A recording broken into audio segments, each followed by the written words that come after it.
Accounts wash क्यों हो जाते हैं? अकाउंट्स वॉश होने की सबसे बड़ी वजह ये है कि आप अपनी पोज़ीशन साइज़ को डबल डाउन कर देते हो। इसका मतलब ये हुआ कि फ़र्ज़ करो आपकी एक ट्रेड में आपको लॉस हुआ $50 का। अब आपने जो नेक्स्ट ट्रेड है वो $100 की पोज़ीशन से ले ली कि आपका ये वाला लॉस भी कवर हो जाए और आपको कुछ प्रॉफ़िट भी हो जाए।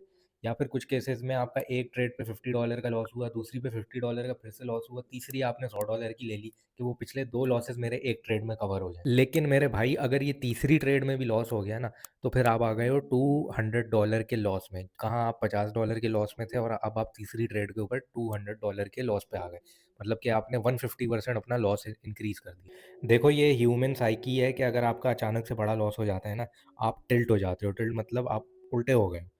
अब आपको कुछ नहीं समझ आ रहा होता है कि आप क्या कर रहे हो, आप ऊट-पटांग ट्रेड्स लोगे, उस टाइम आप रिवेंज ट्रेडिंग करोगे, ओवर ट्रेडिंग करोगे और मज़ीद वो जो $200 का लॉस था ना, वो 400-500 का बन जाएगा। और इस तरह in the end account wash होके फारिग।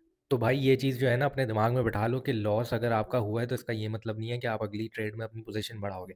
आपने उसी पोज़ीशन साइज़ के साथ अपने लॉस को रिकवर करना है और फिर दूसरी, तीसरी ट्रेड में जाके प्रॉफ़िटेबल होना है। ये कोई रूल नहीं है कि आपने अगर एक ट्रेड लूज़ कर दी तो अगली से ही आपको प्रॉफ़िट में आना है लाज़मी। और इसी तरह एक और चीज़ भी है कि अगर आपके लॉसेस हो रहे हैं, तो इसका ये मतलब नहीं है कि आपने अपनी जो पोज़ीशन साइज़ है उसको कम कर देना है, ये भी गलत है।